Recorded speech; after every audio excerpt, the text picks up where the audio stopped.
The voice of Husker Nation is on the air. This is Hail Varsity Radio.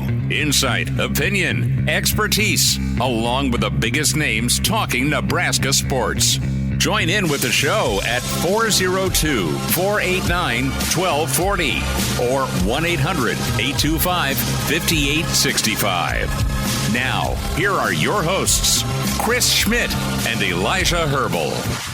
Great to have you in. Welcome to Wednesday. It's Hail Varsity. We're powered by Cornhead Lager, Chris Schmidt, Elijah Herbel, and you. We'll get to our roll call our starting five in a moment. Excited to spend time with Mike Babcock of Hail Varsity and Hurrdat Sports coming up here in about 15 minutes or so. Evan Bland with us in hour two. Plenty of room for you. We've got a ton to get into. The topic of the right approach. Glenn Thomas was on the network last night, introduced to Husker Nation, so he had some thoughts on coaching quarterbacks. Right said Fred, the mayor, had his press session today as we're about 24 hours away from Nebraska-Wisconsin. That's a gotta-have-it ball game for Nebraska. The tone from Fred says as much, and we'll hear from Coach Hoiberg in a little bit. And, some hot seat rankings are out.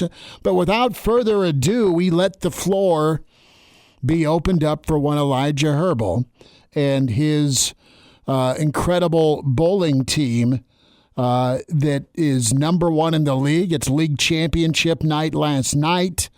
And close. You're close. It's not league championship. League championship happens at the end of the year. That comes in May. So this is just kind of your this is your Big Ten tournament type seeding deal. Yeah, this is city championship. So we're talking. So this is just kind of you don't follow soccer enough to understand the champions. I don't. If I ever go to a pro soccer game, I'm going with my boy Teddy. I will make him take me to Manchester and I will drink lots of Newcastle. So let's lay it out. What this is there's a whole bunch of different leagues in the city.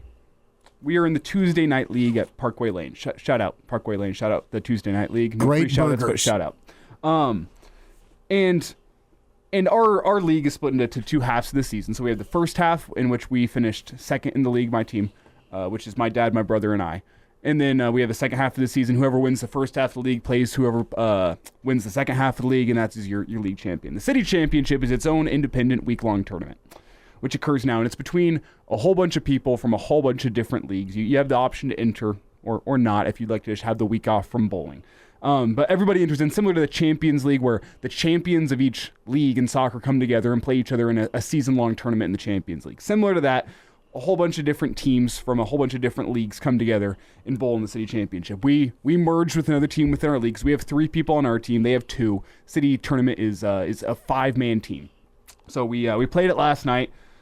Had some pretty good scores throughout the night, and we woke up this morning to find that we are currently sitting first in the city tournament. So you got to hang on and hope somebody doesn't surpass you. Yeah, the best way to put it, it's week long, so it's very similar to we had the 9 a.m. tee time, and whenever we got back to the clubhouse, we finished we're in first place, -2. but there's still people yet to tee off. We'll see if our score holds up. We currently have a 30-point lead on second, and I think just over a 150-point lead when you go down to like 4th place. So it's a good chance we end up at least getting some sort of money. We'll see if we win it or not. But as it currently stands, everyone's chasing us in the city tournament. So if you're listening in Lincoln and your time is yet to come, have some compassion for me. Low scores this week. We got third a couple years ago, and we finished at the end of our night 2 years ago. We were in first place, and we were overtaken on Friday night by 2 different teams, and we finished in you know what you need to do? That is just start sending drinks. I just showing up to the alley and buying. You just start sending drinks. Who wants Rumplemint shots? Nobody wants Rumplemint. Hey, you'd be surprised in the bowling leagues. Our old boy Scott, who sees us on some of our road shows, that is his poison for us after a hard-fought show. Here, boys, here's some Rumplemints. I'm never going to say no. We are on the road this Friday. We are up at the Hurrdat Sports Bar and Grill, the Gretna location, the new Gretna location. We want to see you out there. I wish I would have thought ahead, because after we get done with the show, Southwest and Gretna play boys basketball. It would have been fun to do a Southwest Gretna basketball game Friday night, but I did not plan ahead. But nonetheless, if you're in Omaha, surrounding region, come see the Gretna location of Hurrdat Sports Bar and Grill. It's awesome. Great food and drink specials. And we'll be set up there 4 to 6. Just giving you a shout out there. If you're making your way up and you're a Silverhawk fan from Southwest and you're going to go check out the Gretna Dragons, great basketball program, swing on by for a cold one and prime up a little bit before tip-off. And if you're deciding between going to that game or bowling in the city bowling tournament, I recommend coming up and seeing us and going to that basketball game. You don't have to bowl this year. It's you can just check the score. Man. So we have a lot to get into. It is Matt Rule's birthday. And if I were to suggest... and we got a tweet we got to read in a moment. But if I were to suggest, kind of a pitch in, what would Husker Nation get Matt Rule for his birthday? I think it would be a very nice bottle of bourbon, some sipping whiskey there he can enjoy, and I think Rule probably likes good old steak, right? So a bourbon and a steak, and that sounds like a great meal. Otherwise, I got nothing. He's got a quarterback's coach. He's got his 5-star quarterback. He is recruiting his butt off for more rush edge talent. He's got his defensive coordinator back. He's got a returning offensive line. He killed it in the portal this year, it looks like, right? Plugging some holes. So happy 49th. Yeah, I'm trying to think of what I would get Matt Rule, and there's got to be something funny that I can throw in here, but it's not coming to me right now. I'm not a great gift giver. That's all right. Gift card? Maybe I'll get Matt Rule a gift card. Hey, Coach, I got you a Husker sweatshirt. It's got sleeves. Yeah. Well, wow, I don't have one of these. Let's get you the starting 5 and shout out our first 5 in the stream. And always welcome to watch the show, Hail Varsity YouTube, where you can catch us, different social media platforms, Facebook and Twitter, wherever you hear us on the Hail Varsity Radio Network, 489-1240 or 800-825-5865 to get in. Anthony checks in first. Tuck in there second. Chuckster in at third. Ken in at 4.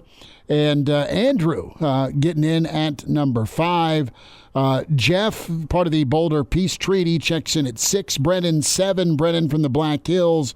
Jeff rounds out the first 8 in the stream. Many more to mention. Patrick, Roger, Anonymous says he's a bench warmer. It's okay. It's all right, Anonymous. We appreciate you jumping in. And then, yes, we got to shout out the artist formerly known as KG Kids for Life. Elijah also, not this Elijah, but another Elijah checks in on the stream. So we're set to go. And just some thoughts here from Matt Rule. We'll spend some more time on this with Evan Bland. But I said, Matt Rule, I'm talking, of course, quarterbacks coach Glenn Thomas now. And he sat down with Greg Sharp and, a good chat, a good introduction. And, Glenn Thomas pretty much is loving what Lincoln has, loves his quarterback room, likes the facilities, loves the facilities. And really, his impression right now through 2 weeks, Elijah, has been pretty much the work ethic. You can talk about talent. You can talk about God-given ability and skill set and size and what's the arm strength like, right? Or what's the quick blink ability. There's all sorts of traits and skill sets that make guys different. Marino, Elway. I mean, go through the great quarterback names, and they had a lot of the total package, but they had one separator. Marino was quick release. Same with Elway's arm strength and mobility, right? Favre never let a turnover bother him clearly, right? It was the gunslinger mentality, or never out of this thing. So those are all great things. But work ethic is completely what you need, I think, to be part of this locker room. Yeah, you got to have talent. You've got to kind of hit your marks as far as what they project for you and what you project for yourself. But from a talent standpoint, you can't get there just on natural talent. You've got to be bought into the outworking part of this equation as well. And that's what stuck out to me about Coach Thomas talking about his quarterback room. And Hoiberg is a worker, man. And I think you're going to be pleased with his role as a Nebraska football fan, quarterback or elsewhere, because of his explosive athleticism, but also the work ethic. And I think you got two quarterbacks that are really gifted, really talented, really confident. But I think they're both, and this is your difference. Your difference in the quarterback room in a lot of college campuses is coachability. Okay? How coachable are these guys? I think you got two kids that are coachable, that are on campus now. I think they have all sorts of upside on top of what they bring in, but I think they're hard workers. And I think that is incredible. You hear it from coaches all the time. You want your best dude to be your hardest worker. Well, if things come together for Nebraska, I think you're going to have that instance with the most important position in football at quarterback, also having your hardest worker. I like that Glenn Thomas kind of detailed his stops and how all the info he's gathered, all the intel, and he's used it and applied it differently per the situation. Right? He's kind of observed, and let's see what the kids can do, what they're good at, what they think they're good at, and then let's formulate a plan to develop them and get them better. So pretty good interview last night on the network with Glenn Thomas. He's excited about his quarterback room. You expect to hear that, but I think some of the things he detailed as to the why is he excited?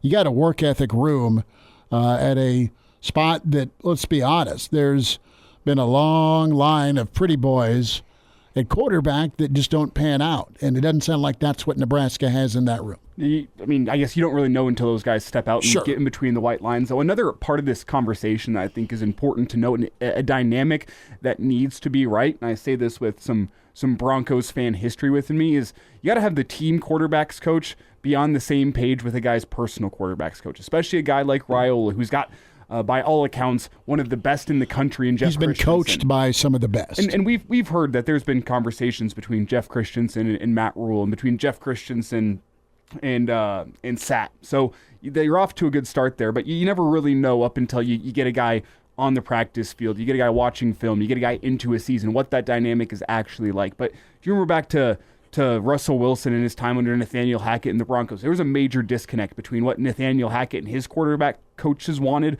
and between what Nathaniel Hackett and the Broncos coaching staff wanted. There was a disconnect there. Sounds like there's a lot of disconnect with Nathaniel Hackett if you look at the Athletic article today. Oh, yeah. Don't get me started on Nathaniel Hackett. don't get me started there. As much as it's fun to pile on Russ, the fraud, he may have been like, what the hell is this guy teaching me? So I just want to throw it out there. It's important, especially with a guy that's had some high-level tutelage throughout most of his life in Raiola. I mean, he's had former NFL quarterbacks tutoring. He's got Patrick Mahomes' personal quarterbacks coach. He played for Kitten in high school. Played for Kitten in high school, exactly. This guy has played for a lot of guys that know the quarterbacking position well.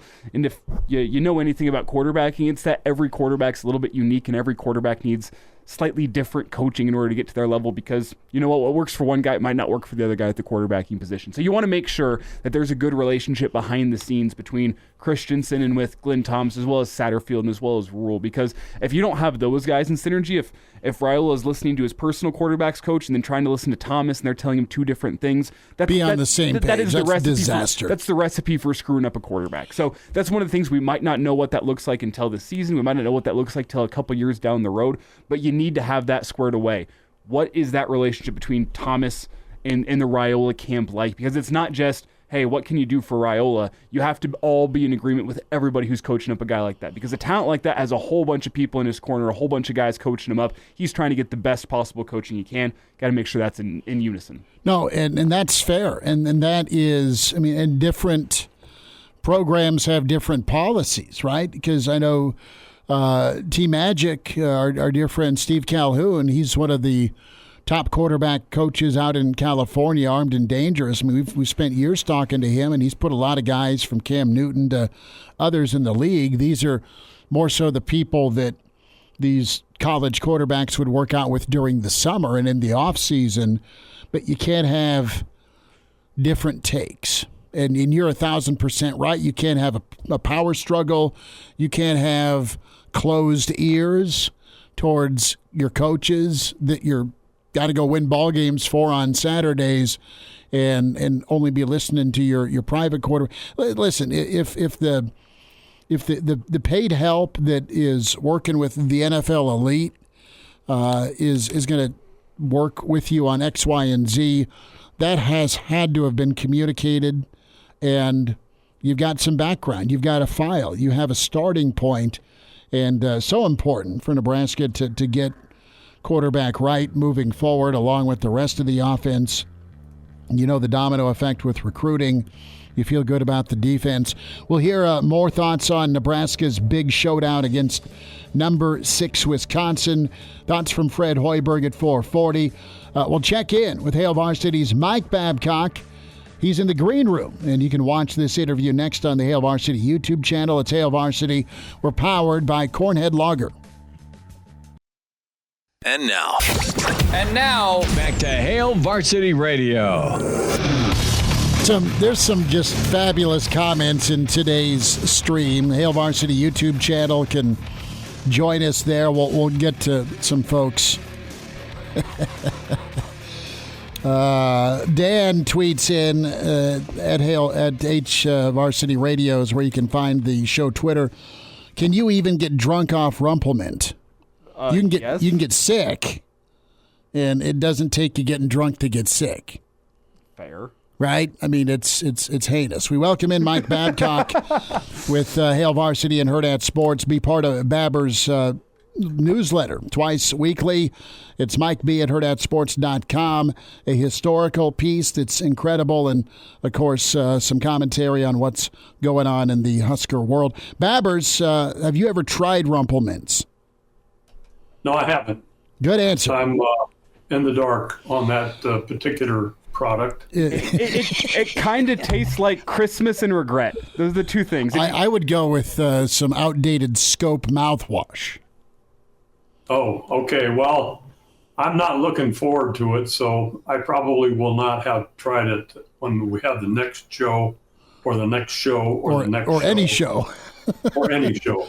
That's a solid answer. That's a great answer. I don't understand the hate. It's not my favorite. Because it's garbage. I mean, it makes your neck pop. You know the scene in Dumb and Dumber where they get pulled over and the officer drinks, Lloyd's beer by mistake or on purpose by mistake, and how the neck just twists and quivers?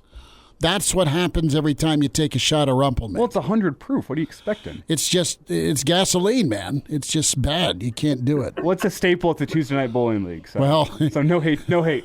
Aim for the middle pin. Both of them. Okay. And we have Montana Husker fan chiming in saying a Rumplemints bender ended his drinking career. There we have it. Rumplemints has come up somehow, some way. So, Mike, what is the most important thing for a quarterback coach? We were talking about Glenn Thomas's introduction to Husker Nation on last night's network show. Enjoyed that interview. What makes a good quarterback's coach, Babbers? Well, I think you guys covered it. I think communication, because you've got so many people involved these days in the quarterback. You've got to have communication among all these people. And if you can establish that communication so that there's not the confusion, that the quarterback doesn't have confusion of one person is saying this, one person is saying this, one person is saying this, I think you've got an opportunity then to be able to coach up a player of his ability. And, it has to fit Matt Rule's system, right? I mean, you ultimately, that's where it needs to go. But you've got multiple people that have to sign on to this kind of thing. And work with each other in a sense in order for this to be successful. And I think you guys hit it on the head there when you talked about that. Communication to me is the bottom line. It's a different kind of thing now than it used to be back in the day. You know, you didn't have personal quarterback coaches, and you came in and you was the assistant coach on the staff and the head coach, and that was it. It's Mike Babcock with us here on Hail Varsity Radio, and Mike, whenever you look at that change with Glenn Thomas, like, I guess the best way to phrase this question is his job to not screw up Raiola? Is that the job at its heart? I don't think you'd present it to him that way. I mean, I think that it's not the sit down at Denny's when they're talking numbers, and your job is first too. Imagine that's your job description whenever you sign the contract. Don't screw him up. That's it. One line. No, I don't think so. I think his job is to teach. I think that's with any coach. I think you have to teach, and I think that the Raiola or any quarterback that's working with Thomas has to be in a mindset that, hey, I'm going to learn from this guy. I'm going to learn something each day, and you get better by a small percentage each day. That they talk about that. Raiola doesn't come in or Hoiberg doesn't come in and just automatically, I've got all the talent and everything that we need. Just don't screw me up and we'll be successful. I don't think they have the mindset. If they do have the mindset, that's somebody that you might encourage to get into the transfer portal, because I don't think that's gonna work. You have to be willing to learn. And I think that you've got quarterbacks that are willing to do that, and you have people that are willing to teach them. And if they communicate with each other, I think you have a pattern for success. Mike Babcock's with us from Hail Varsity and Hurrdat Sports. Babbers, want to shift gears to the NCAA versus Tennessee football, and apparently now the state of Virginia as well. This thing's a powder keg here.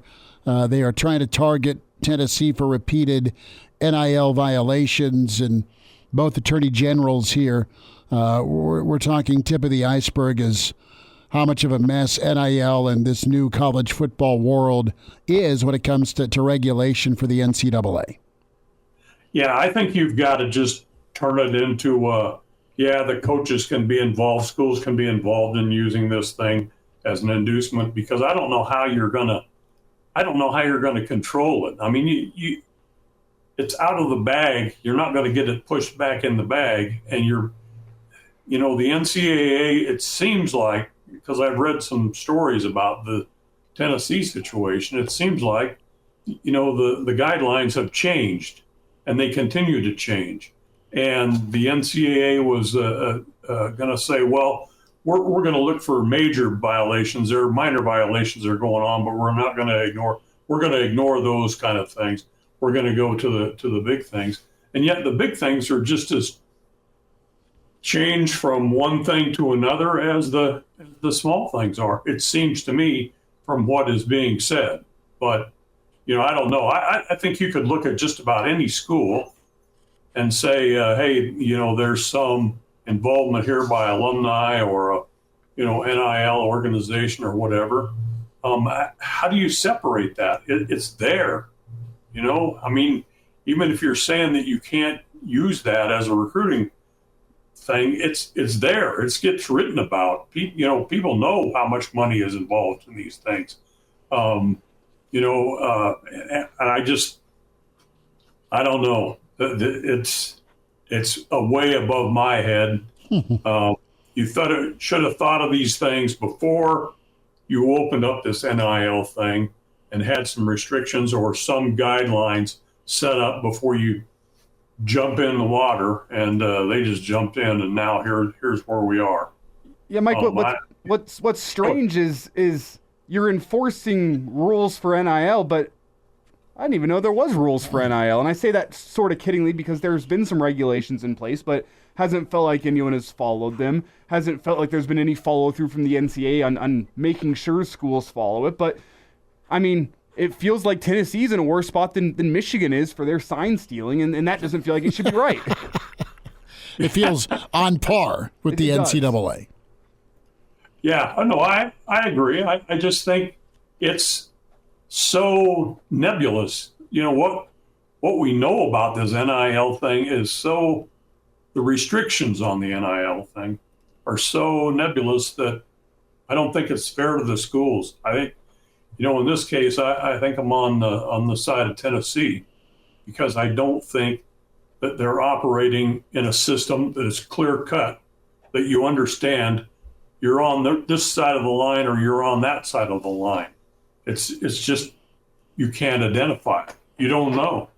And then all of a sudden the NCAA steps in and says, well, you're on the wrong side of that line, so you're going to be punished for it. Again, right? Yeah, I think you're going to get hit twice. I think the funniest thing that could be a potential here is that Tennessee was again delivering NIL money in McDonald's bags. If they were doing that again, I think I would just lose it. That'd be the funniest possible outcome to this story. Big Macs with money on them, you're saying? I mean, that's pretty much wasn't that the way they got busted for before? Was that they were giving like kids food in McDonald's bags, but it was just a bag full of cash? SEC Happy Meal Babbers. Okay. And it was a different prize inside. Trademark that. Yeah, now. don't give me a little bobblehead thing. Give me some money. Yeah, I don't need Grimace on a skateboard. I need some cash. I need some cold hard cash. I need some missed grants. Lots of cash. I believe in this story that would make the NCAA the Hamburglar. They probably are. Babbers, big game for Fred in Nebraska tomorrow. We'll hear from Coach Hoiberg here next segment, but his tone and his demeanor have been pretty consistent after road losses, kind of that 6,000-yard stare. He's ticked off is how I'm reading the body language, and he should be. And he voiced it as much. I mean, he said, when it gets harder, we get softer from a response standpoint with the adversity and playing physical teams. And they went hard the last couple of practices. Good, but can Nebraska be that team? Can they be a junkyard dog team away from home, or even tomorrow against Wisconsin, a team that loves to be physical? Well, I think they're going to need to be. Yeah. I think because it's at home against Wisconsin, I think they can be. I think Nebraska has the chance there. The question is then, the next two games are on the road at a ranked Illinois team, at a Northwestern team that hadn't lost a home game yet in the conference. And then you got a couple of home games again. And then you finish up, your last two road games are against two teams that are at the bottom of the league, Ohio State and Michigan. Okay, so you'd think if you can get that grit that you need, and you've got those road games down the line, if you can just be tough against Illinois, be tough against Northwestern, give them a shot, don't get blown out, I think you still have a reason to feel optimistic. But, we talked about this last week, and what happens. They go out and they don't do so well on the road. You've got to translate what happens at home on the road, and I'm not sure how you do that, but that's what has to happen if this team is going to be successful to the degree that people expect it to be. You're still 15-6. Sure. Big stretch. Next couple of games tomorrow. PBA 7:30 BTN. Babbers will check in next week. Thanks for a few minutes today. Thanks, guys. Hail Varsity Radio is live. Now, back to Schmitty. Schmitty's a great guy, but he don't have a brain. And Elijah. You want me to speak? When I point at you, yeah. On Hail Varsity Radio. Back with you. Open phones here till 5, 489-1240 or 800-825-5865. Get the podcast. Spotify, iTunes, Google Play with Hail Varsity, the entire show or just the segments you want to hear, and the full show on the Hail Varsity YouTube channel. Reminder to get buckled up. Use your seatbelt. It saves lives. It prevents injuries only if properly worn. Make it click. A message from the NDOT Highway Safety Office. We'll get to some of your stream questions here or comments because they're quite funny. They're always awesome, but they're funny today and usually all the time. You got NU Grandpa checking in from Chattanooga. It feels like Tennessee outside, minus the NCAA threat, which is good. This was pretty good. Montana Husker fan got in on Rumplements earlier, used the Hail Varsity mug. So Montana Husker got in top 15, which was good. As we always do, roll call to start the show. I want you to be a part of that. Brian, I love how he monitors our productivity going into the show and then between breaks is how we're slacking off in studio. Pretty good. Crew off the top rope on your bowling championship. Elijah Mickey Mouse Championship, it sounds like, as Elijah and his family are vying for the city championship. Come and see me at the lanes then, huh? He also mentions that you're a communist because you like soccer. No one wants to hear your soccer, and you communist. I'm lost. Fighting words. That's just back-to-back fighting words. A little bit. I'd pay to see that. Fighting words for Fred Hoiberg today. Well, you just inspired a great Hail Varsity, the Hail Varsity throwdown, Schmidt and Elijah against listeners. No. We can team up, tag team it. Fine, but why would we subject ourselves to physical beatings opposed to just the verbal? For the joy of the listeners. We do it all for the listeners, Schmidt. Sure, right. So why not get an AK or a lawsuit? Maybe Elijah snaps and loses it, and the old offensive tackle comes out again. That's why everyone signs a waiver. Aha! It's a win-win for everybody. Sure. We can even open up the bets. I'll book you it. Okay. Well, there we go. I'll set the lines. The House of Elijah bookmaking business. Fighting words, though, and Fred Hoiberg chimed in. We'll go to a little basketball because it is monumental tomorrow. And before we hear from Fred, can this team be what they need to be? Like, there's been too many instances of them going fetal position on the road. You've not seen it at home. Clearly, there's worry because of how good Wisconsin is and the style they play. So, for a game, can Nebraska rise up at home with crowd and energy and a full PBA? Sure. Can they win tomorrow? Sure.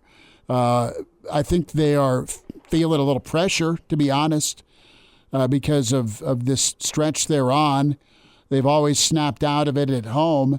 But a little bit longer comment from Fred. It started out with, how's Jawan doing? And then he kind of opened up with, well, it was hell week for Big Red basketball because it was time to get physical.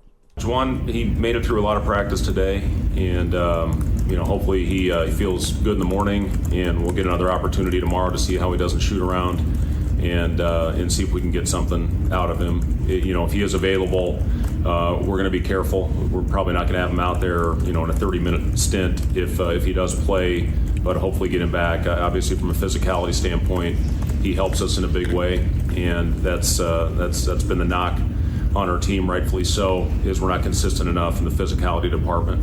We've had 3 really, really tough days in a row, and I really didn't care what their loads looked like. We've got the analytics and the sports science department, and I pay a lot of attention to that. We're very fortunate to have them, but when they laid out a load plan for me, I crumpled it up and I threw it in the garbage, and I said, we need to go hard, and we need to go physical. And that's exactly what we've done the last 3 days. I don't care what their legs are like tomorrow. We had to get after it. And, the Coach Izzo football pads, we were just short of going out and doing that. So, we'll see how we respond to it tomorrow. I know these guys are sore. But again, I really didn't care. We got 10 games left, and we need to get right and more consistent from a physicality standpoint. If we don't, it's going to be a bad second half of the Big Ten season. So, hopefully we'll get Juwan back on the floor soon, get everybody right, and, if it has to be shorter stints tomorrow, then so be it. But, it's a big game, big opportunity, but I just felt we needed 3 really tough days of practice to get our minds wrapped around what teams are saying about us right now. That is a great challenge. Here's what people think. Here's what you are on the road. Here's what we're going to do about it, and we're going to beat the hell out of one another. Some comments. Big thanks to AZ Husker. Shout out, $5 tip to us in the stream. He mentions the Wickenburg hat I'm wearing. I have never had the pleasure of golfing there. This is my late father's hat, and he loved that course. So thank you for the mention, AZ Husker. Montana Husker fan wants me to get hammered on Rumplemints. If I got hammered, what would I bet the mortgage on? Would I bet the Huskers go dancing?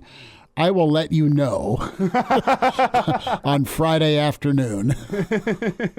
All right? That's the best thing I can do. I'm not wussing out, Montana Husker fan, but I will have more clarity.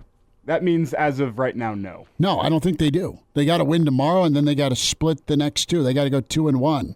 I don't think 2-1's necessary. 2-2 in their last 4, right? Maryland, Wisconsin, Illinois, and at Northwestern. Go 2-2 there. I'm good. Well, I just look at this 4-game stretch here with Maryland, Wisconsin, Illinois, and Northwestern. 1-3 in that 4-game stretch, already being 0-1. 1-3 keeps you on the bubble.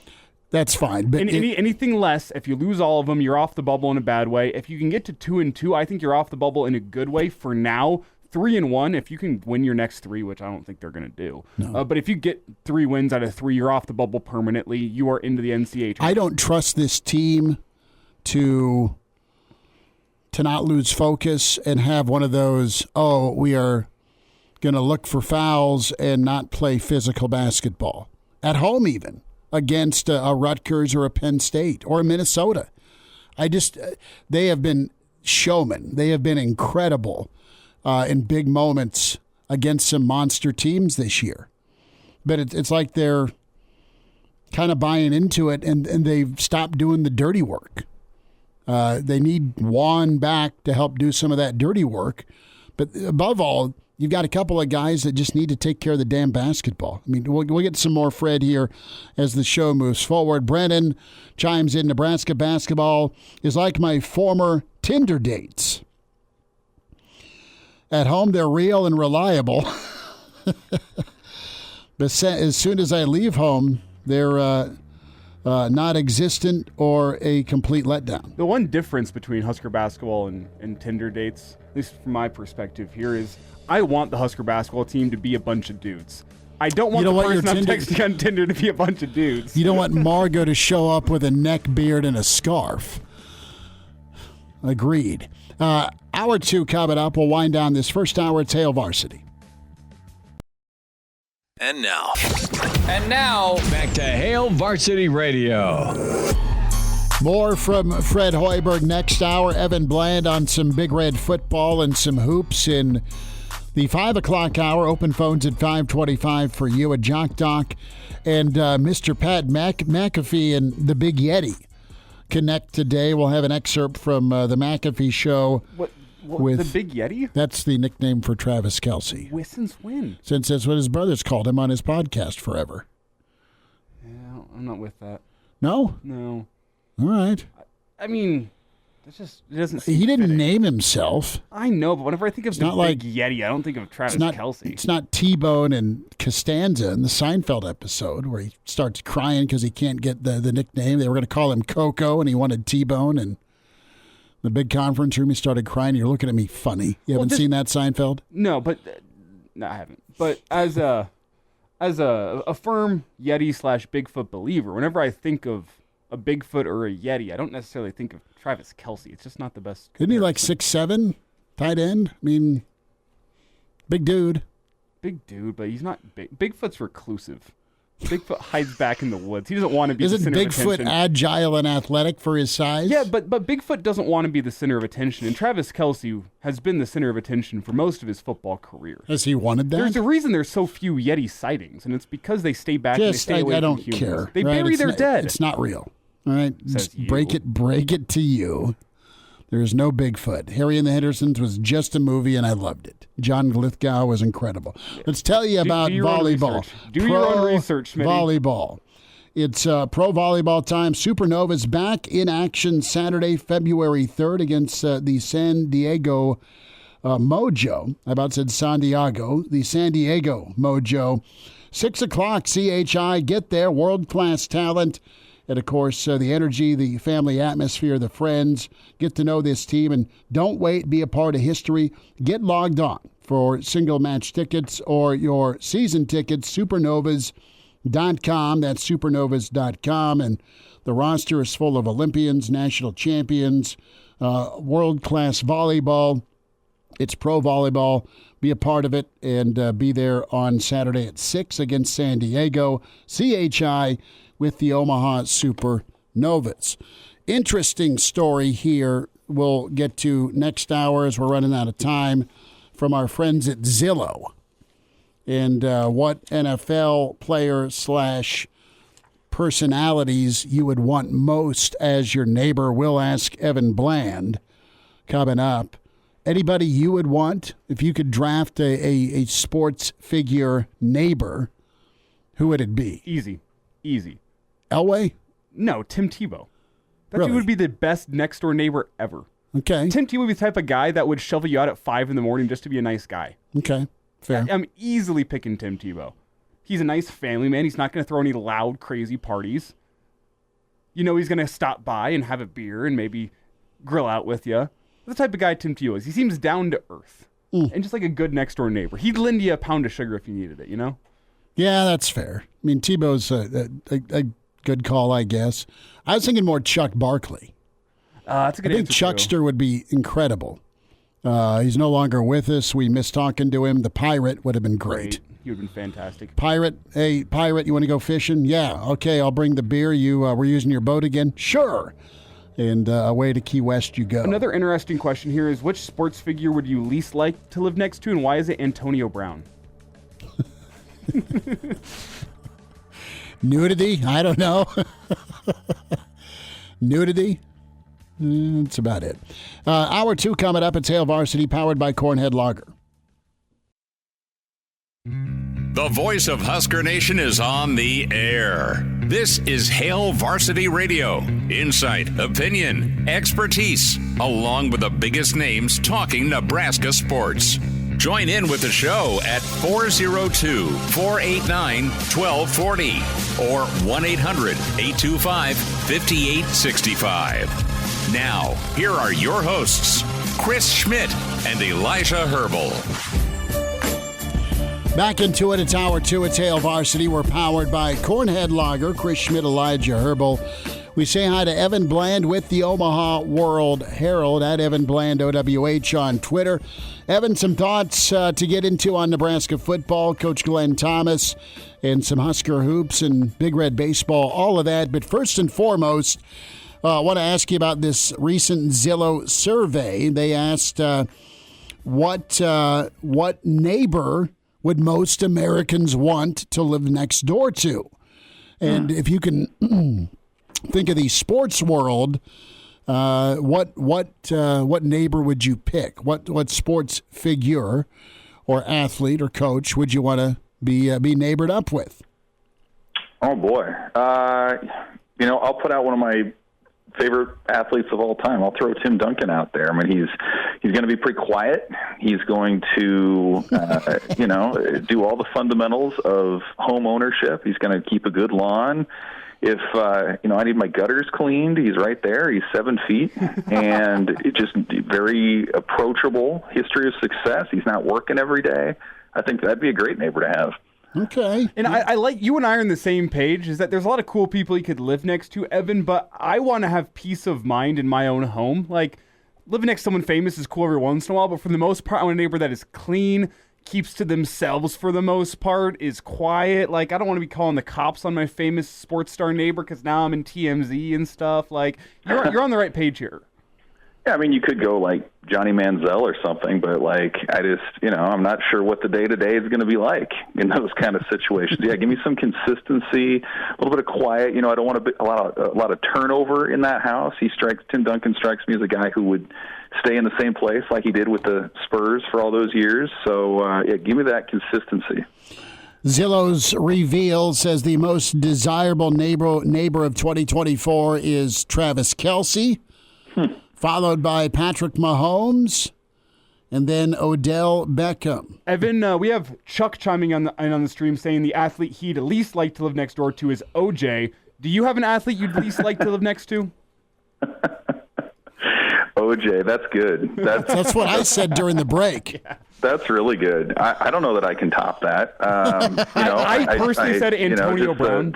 You talk about peace of mind. There's none of that there. And like, what are you talking about over the fence? Like, what you want to talk about, but no, Juice, you can't use my hedge clippers or my gloves. Allegedly. That's great. No, that's perfect. No, OJ, these gloves won't fit you. You can't use them. Man, 30 years later, it's still awesome. Yeah, or not. I personally said Antonio Brown, but I think OJ is the elite answer here. Antonio Brown, that's good too. Doggone. I mean, there are quite a few, unfortunately, that you could probably get to. But I think OJ. I mean, I'll go with OJ. I'm going to adopt that answer. That's perfect. Steve for the win. Anna Kournikova. Okay. That's who he'd live next to, and good on you, Steve, for bringing tennis to the forefront of Hail Varsity Hour 2. Football is where we go now. Rule is celebrating how tonight? Probably a bourbon and a steak. Birthday number 49. Yeah, probably. Speaking of neighbors, he'd be a good one to have too. I think he'd be, he'd be chatty, engaging, but like knows when to like read social cues and move on. So I think you could put him in that mix too. Read social cues. I love that. What do you think Glenn Thomas's introduction to Nebraska last night was on the network and had a pretty lengthy interview with Greg. And, we kicked off the show talking about this, and he said all the right things, but I think he said some important things. And Evan, the quarterback work ethic is something he highlighted that I think is going to be big for the Big Red here this spring and beyond. Yeah, I think so. I mean, to your point, like he said all the right things. He was excited about being here, and the facilities and the fan base were more than he expected. But I mean, I tried to kind of key in a little bit more on what he's talking about with how he'll approach that quarterback position moving forward. And he was complimentary of Dylan Raiola and Daniel Kalin. He knew a little bit of Raiola when they were both in the Phoenix area a couple years ago, at different levels of football. Hadn't met Heinrich Harburg before either, but, I thought what he said when he was asked about intangibles with the quarterback, what makes a good quarterback, he said intangibles. And it talks about Matt Ryan, who maybe with the Atlanta Falcons when he worked with them there, didn't have the biggest arm, wasn't the most athletic guy around, but had a knack for getting the football out when it needed to get out and where it needed to go. And they built an offense around that. And so, I think his emphasis on identifying skill set, on getting to know players, identifying what they like to do, what they feel like they're good at doing, and then starting to build an offense around them is apt for what the situation that Nebraska is in, because I do think the three scholarship quarterbacks that I just mentioned do have different abilities, different skill sets, different strengths.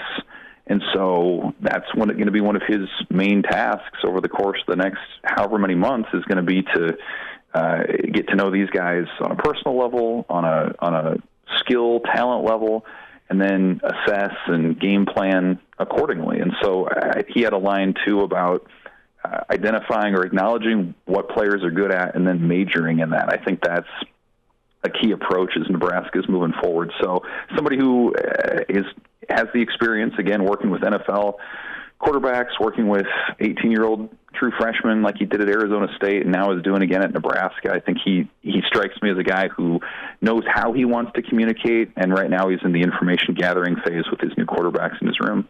Evan, one of the unique parts of this job for Glenn Thomas, which I brought up back in hour one, is it's pretty unique to him when you look across the college football landscape of all assistant coaches, is that Glenn Thomas, he's got to work kind of hand in hand with personal quarterbacks coaches, and I particularly think of Jeff Christensen, his work with Raiola. Not many coaches across the country have to do like Donnie Raiola doesn't have to go to these his linemen's individual position coaches and work with them and make sure they have a plan for development. But that is something Glenn Thomas has to do whenever you look at the history of Raiola and the high-level quarterbacks and quarterback coaches he's worked with, is in order to not screw them up, you have to make sure that your plan is also hand-in-hand with the plan of a personal quarterbacks coach. I want to get your thoughts on how we from the outside can evaluate how that is working. Is that just coming down to how well Raiola plays in the field? Is there anything we can look for in press conferences or reading in between the lines? How can we see if that relationship behind the scenes is a relationship that's working out? Well, I think there needs to be some level of collaboration. If you have a quarterback who's working with a private trainer, between that person and their position coach at a college, I think when you're talking about working with a trainer, oftentimes it's mechanical stuff, it's throwing motion, it's footwork, it's release point, all this stuff. Whereas with the position coach, there's certainly that as well, but there's also a lot more about the offense and how you are processing your reads and how are you going through that. And that can be a little different depending on the offense that you're in. And so that's where, and Glenn Thomas said this in his radio interview, they're starting from square one when it comes to learning the offense right now because Raiola is a brand new enrollee. Glenn Thomas has been on staff for 2 weeks, and so they're going to be going through that learning process together. What Thomas and Raiola have more of a working base of knowledge in right now is the mechanics of it. I mean, Glenn Thomas could talk to any quarterback in the country and probably have thoughts on how they should throw or go through the mechanics of it. Raiola's been working with trainers and had interactions with former NFL quarterbacks for most of his childhood because of his dad. So I think that's the area where there's going to need to be more communication up front just to get on the same page of where they are. And I think when you talk about evaluating it, there's not a ton of touch points for that other than games and seeing that, the mechanics maybe are where you need them to be. The throws are accurate. There's confidence in what he's doing. I think we've all seen quarterbacks through the years at Nebraska and elsewhere who have gone through mechanical changes, and it's pretty evident that there's just no consistency, no repeatability in those deliveries. And so I think that's probably what I would look for is just that ability to do it over and over again at a consistent level. Nebraska talks about wanting its quarterbacks to hit a completion rate of at least 60% every season. So I think that's probably a benchmark I'd look at to start. Evan, signing day 2.0 a week from today, and how do you feel with Nebraska as we loom towards that day? Keona White, a big edge rusher, has Nebraska in his final three. And any surprises, in your opinion, or additions you think could be a reality for Nebraska in about a week? It's not seeming that way right now. You mentioned Will Hite. I think we had it on our site today. It looks like he'll be announcing somewhere within the next week, maybe not even waiting until signing day a week from now. So, we'll see how that goes. But as far as I can tell, that's kind of the only line they have in the water, so to speak, right now. Certainly the staff has shown a willingness over this last month to beat the bushes a little bit and to check in on some different prospects that may not have signed in the early cycle. But I think ultimately just the reality with the roster numbers, the work that they did in December to shore up this class, both out of the high school ranks and then through the transfer portal, didn't leave them a ton of wiggle room on the back end. And again, typically, kind of the reality of it now is that most of the impact players that you're going to see have already signed somewhere. So you never say never with recruiting. Something could always, fall through. But at this point, it looks like Nebraska is probably going to stand pat, and I think they're pretty happy with the haul they have coming in. Evan, whenever you look at that haul that's coming in, I mean, the benefit of Will Hite is that it's at a position where the Husker coaching staff has shown a willingness to put young guys on the field, and you think that's an interesting potential development. Maybe Will Hite can get some early playing time, but I want to get your thoughts whenever you look at that class, and based on early reports we're hearing out of winter conditioning, where other spots do you think there could be a path to early playing time for some of these players based on the history we've seen? I know it's only 1 year under Rule and his staff, but also based on team need. Well, I think long-term this class might be remembered for the offensive line talent it brings in. I think, from Grant Briggs to Preston Tamua to, on down the line, like there were a number of players there that you feel like long-term could be really multi-year starters for Nebraska, especially when that offensive line really turns over before the 25 season. Shorter term, it feels like it's a class where you could see some freshmen breakthrough at wide receiver. I think, Ja'Cory Barney is a guy that you can look at who could make a leap right away. There are others. I think on that class too. When you look at just that position group in general, it's a really young group. But you've got Isaiah Nayor, who's back there now, Jamal Banks, both transfers will be instant impact guys. But I think you could see a freshman there, much like we saw with Malachi Coleman last year and others. So that's probably one area I would look at.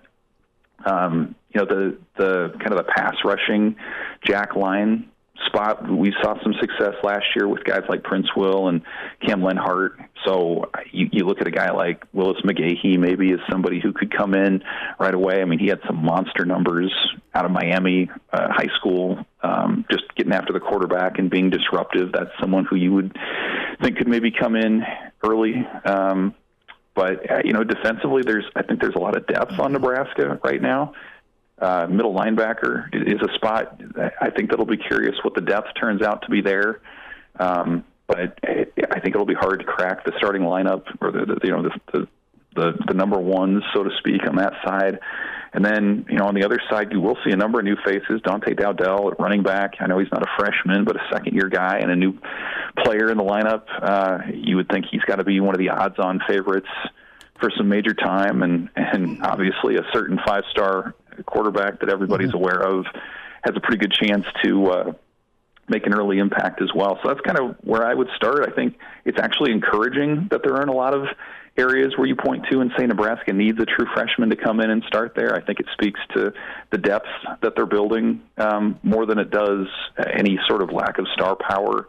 Carter Nelson would be another example of a guy, even though he's not enrolling early, who could potentially get some looks. But I think the team's in a healthier spot than it's been in a while when it comes to asking some of these guys to do stuff right away.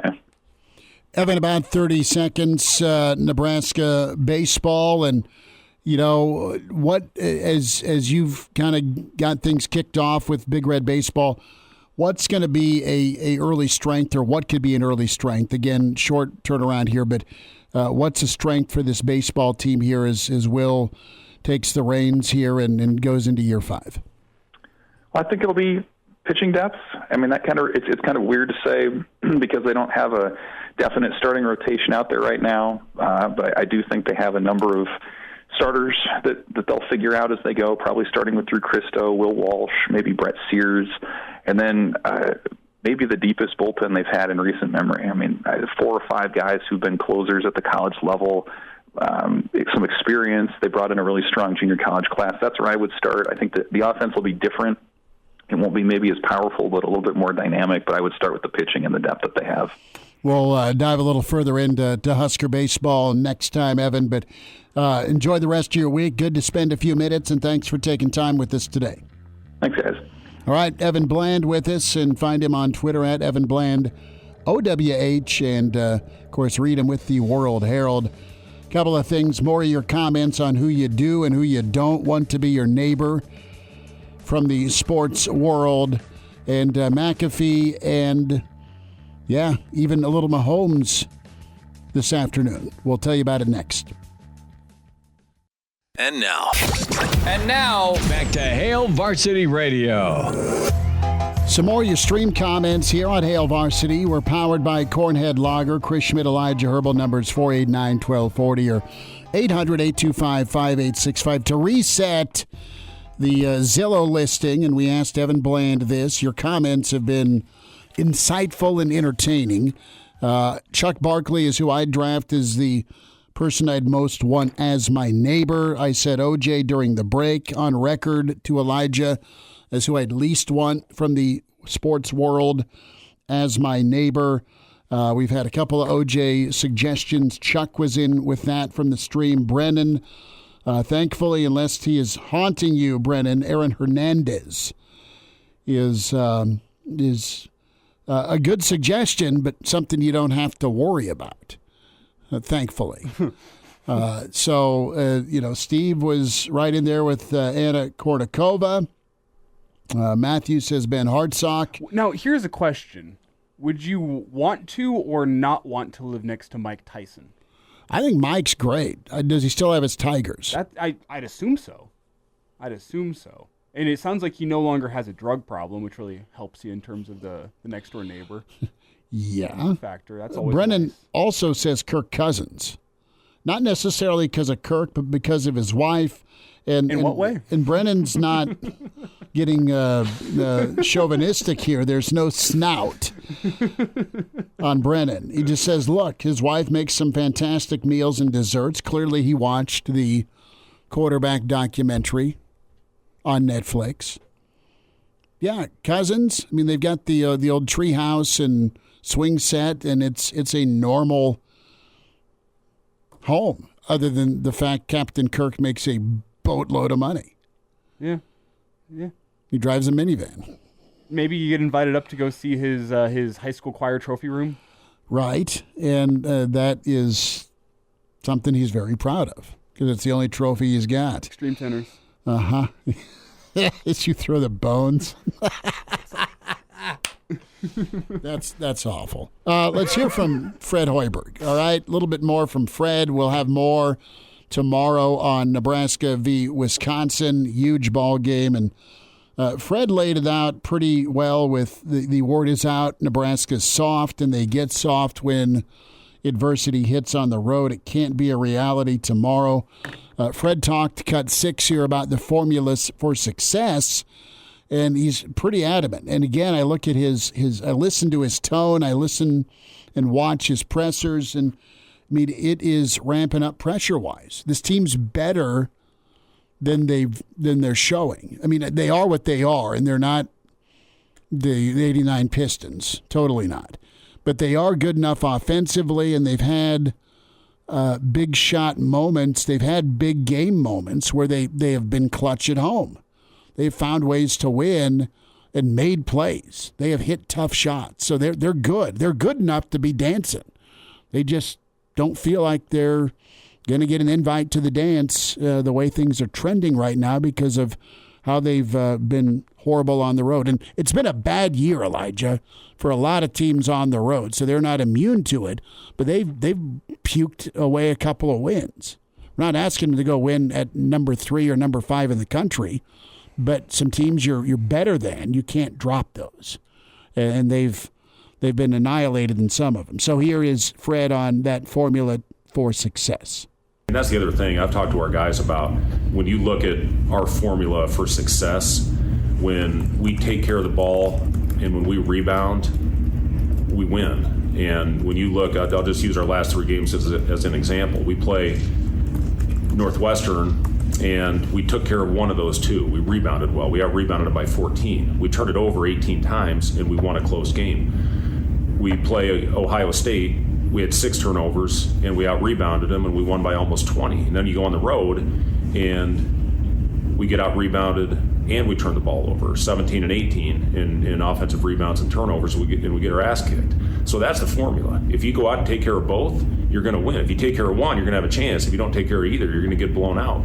It's a huge emphasis right now because teams are pressuring us, and we got to use it against them. You know, your eyes should light up when you see pressure. You should be able to use that pressure against them and get good looks when that happens. But we're playing in a crowd too much. We're over-penetrating, over-dribbling. And if we make simple plays, when we do that, we get the defense shifted, we have a pretty darn good offense. He is absolutely right on. And the best word for Fred right now is frustrated. Because that's what it absolutely looks like and sounds like, because you've shown the ability to be one thing. at home because of your comfort level, and you feed off the energy. But, man, this team's too old and been around too long to pack it in. I mean, they don't physically – they aren't quitters per se. I mean, they're still giving effort, but they check out, dude. They can be beaten into submission, and they're better than that. And it feels like it's like a two-step process whenever they lose their effort, because first, as Fred kind of says, they try to do a little too much on offense. They try to dribble into traffic. Things aren't going their way, and they try to press the issue. And whenever they try to press the issue, things slip away from them even further because, again, they're trying to do too much, and that's when the effort goes. It feels like a two-step process in them losing the effort, and I think that's why it happens on the road, is because it's easy for that momentum in the road environment to get to you, to get to your head. Whenever you feel like you're putting in the highest effort you've given all game, you're doing too much, things slip away from you more, and now the momentum is away from you, and that team folding might be a little harsh. It feels like. But they feel sorry for themselves. Yes. That's the way they absolutely feel sorry for themselves. They're looking for calls in some instances. They just don't keep playing. They feel the pressure. Yeah. And you can almost hear it in Fred's voice that he's feeling the pressure too. You wonder what that huddle turns into whenever you're down by 8 on the road and things aren't going your way. Because, I mean, Fred, just based on the tone of his voice today, and I'm not sure if he's on the money here. A lot of coaches feel the pressure a lot, but it feels like he's feeling the pressure in terms of making the tournament. I'm not sure if that means he's getting pressure from the outside in terms of he thinks he might be gone if they don't make him in the tournament. Maybe he's just a high-achieving guy that feels the pressure and puts that own cap on him of like, man, like my job's not safe if I don't make the tournament. But one way or another, I'm not sure where the pressure is coming from. It feels like Fred is feeling the pressure. I think he knows enough basketball to look at how critical tomorrow night is because of who it is, and it's another resume builder. It's number 6 in the country. And then carry that momentum with you and go win one. Go steal one of these next 2, which you beat Wisconsin. You should be able to go hang with Illinois. You can't look like crap on the road. And they have too many times too recently after big wins. So now, what are you? You're more than a one-hit wonder with the Purdue win because you've beaten some good teams. You've shown the ability to make some tough shots. And they love the show. They love it when it's going great. We talk about front running all the time, and that's how I'd peg this basketball team. When things are great and it's comfortable and they're rolling, man, they love to be a little demonstrative, right? And the ringleader is Tominaga. But once, he gets bumped and he gets whacked on a screen and, it's turn and look at the official. I mean, just shut up and play. Right? And I think Nebraska fans have a monster love and hate with this basketball team because they see them at their peak, and that's hard to bottle all the time. But even a level below Purdue should be good enough to go 4-10 on the road. You should be close to 500 on the road. You're better than some of these other teams on the road that have just out-muscled you. They've just slapped you in the face and took your lunch money, and that irritates Fred. I think there's pressure because of the moment, because it could go downhill, and then how do you get it back, to your point, if tomorrow night doesn't go right. But I also think he knows what he's put into the last couple of years. He has made the changes, and he's done a good job. I don't want change for Nebraska basketball. I don't even like talking about it. We're not even into February. I don't want to start and stir that up. I'm not sensationalizing that. I don't want to go there. I don't want to think about it again for him because he's a hell of a good coach and he's fixed it. It's just it is further along in his tenure here than just year 2, year 3 of what he should have been doing all along. Well, the irony right now to me is you've seen the clips from the team from the post-game locker rooms after some big wins. And what does Fred come into the locker room and say immediately off the bat? It's don't get too high, don't get too low, but let's effing go. He gets it. That's his quote, which is ironic because that seems to be the main issue for this team right now is they get way too high and they get way too low. Can you steady the ship? Can you find an even balance in there? He's talked about it. He's lived it. He knows it, but he needs it to be picked up and carried on. Last thought from Fred here is on Tominaga. He was asked, how do you get Tominaga going? Because he's wilted a bit. And he's too good a player to not be scoring. I mean, they had it. They had it going against Maryland, and then, again, they got slapped around, and they didn't want to start throwing punches back.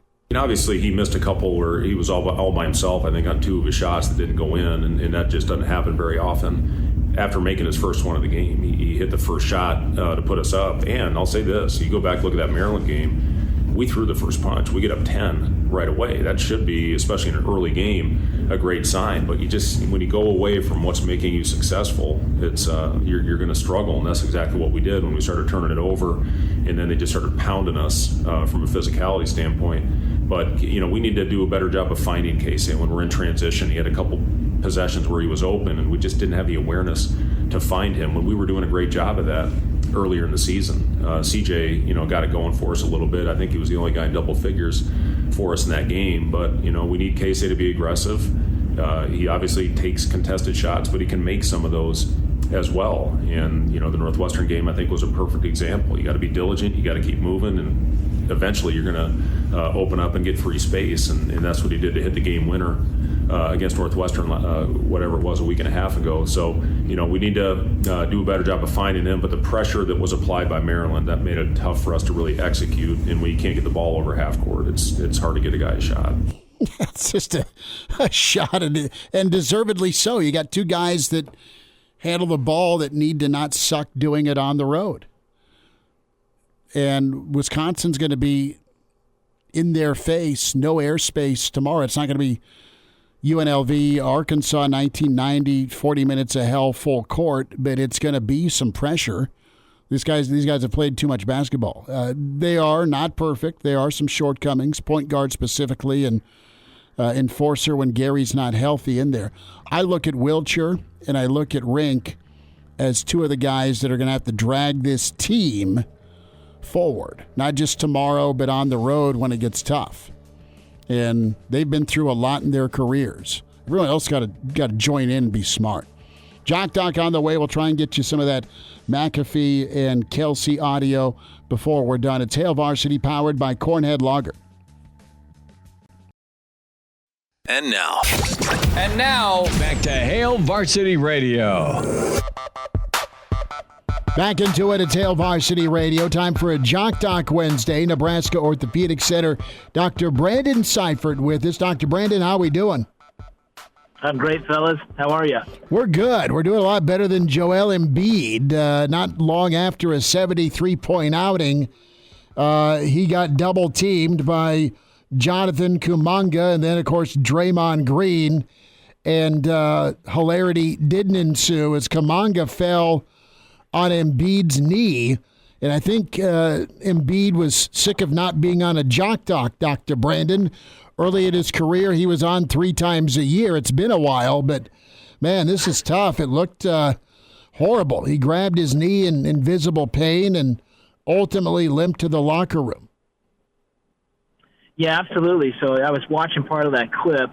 It sounds like as we kind of rewind on him a little bit, he's been having some issues with this knee during the season. I think the last couple of weeks he's been struggling a little bit. In fact, I think there was even a report out there that he was having some swelling, maybe some fluid on the knee in one of the previous kind of articles that was there. But anyhow, you have this new kind of injury to the knee. Obviously, you pile that on top of whatever what was going on before. They weren't really, clear about what that was. So, at this point, some speculation in terms of what this might be. Obviously, you start to go, what's worst-case scenario here? That would be, something meniscus-type tear, perhaps. Obviously a big thing such as ACL. But they haven't said anything about that just yet, although I think he's getting, scheduled for MRI. Haven't really heard any results of that yet, if that's even been done. But those are the things you start to worry about with that kind of mechanism. But as you kind of rewind back and think that, hey, he's had some issues here for a couple of weeks, what are we dealing with? Is this kind of a lingering cartilage issue for him that maybe we're dealing with? Is this maybe a small meniscus tear that he's been kind of nursing along, and all of a sudden you get that kind of big injury you had the other night and kind of finish that off? So those would be kind of some of the things we'd be kind of speculating about at this point. Dr. Brandon, when we look at Joel Embiid, just such a large dude, big guy, and he's had just all sorts of problems. Is that just kind of price of doing business with somebody that big and that athletic? Not only the knee history, because I know early in his career he missed early time with that microfracture issue, and then you've had hip issues, you've had ankle issues, and he's in good shape for his size. Some of those big guys carry extra weight. He doesn't really. And just tell me a little bit about, the wear and tear, 82 games plus on his knee as he's in his early 30s.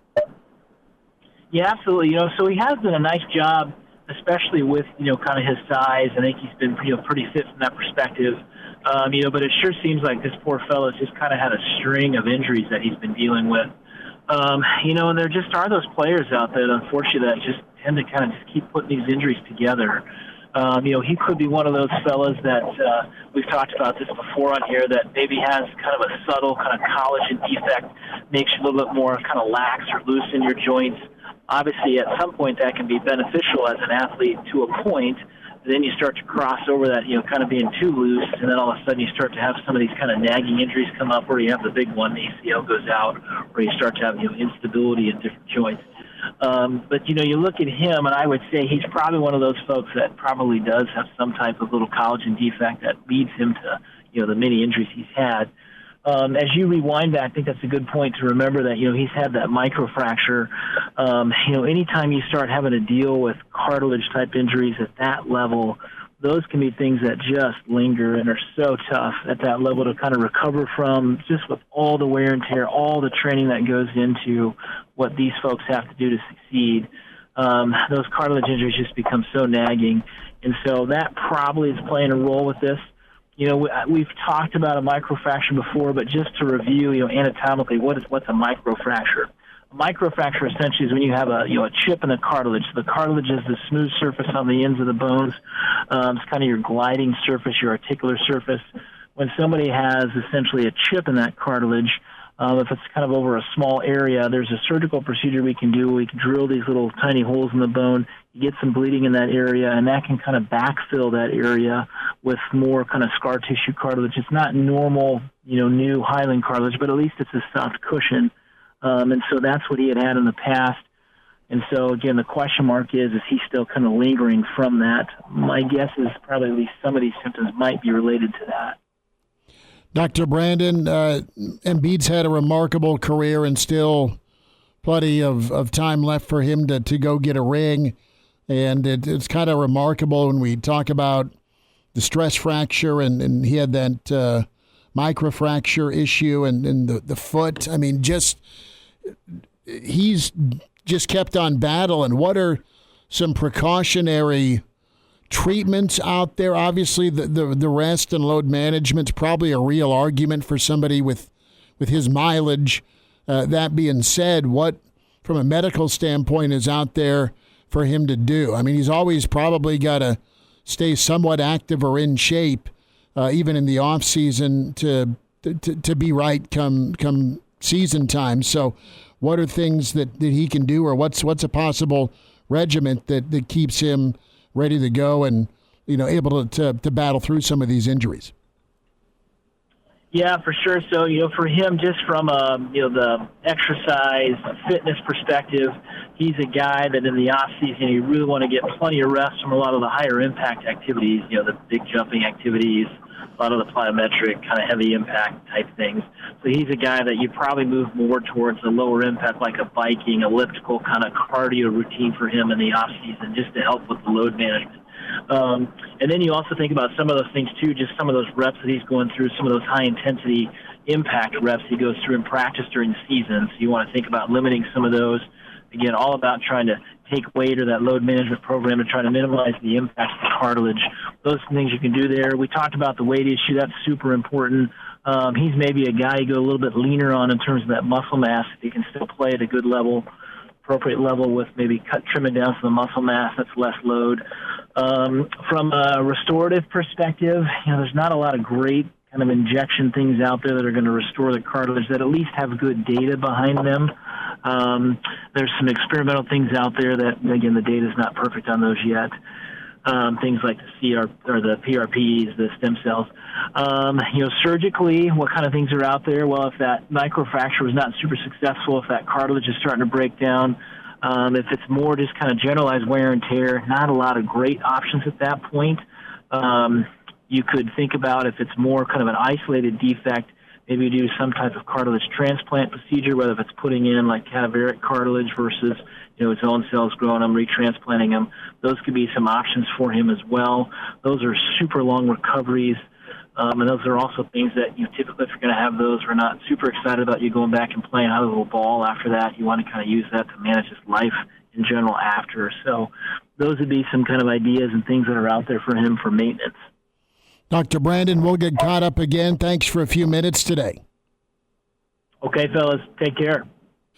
Good stuff from Dr. Brandon Seifert, Nebraska Orthopedic Center. Joel Embiid, that looked nasty as dudes were falling all over him about mid-court. We'll see if Joel can walk it off, and out of that all-star running's kind of BS, and out of that MVP running's BS, because he's had an incredible season. Well, as the Nuggets fan here. Yeah. well, maybe there's another guy who deserves it more anyway.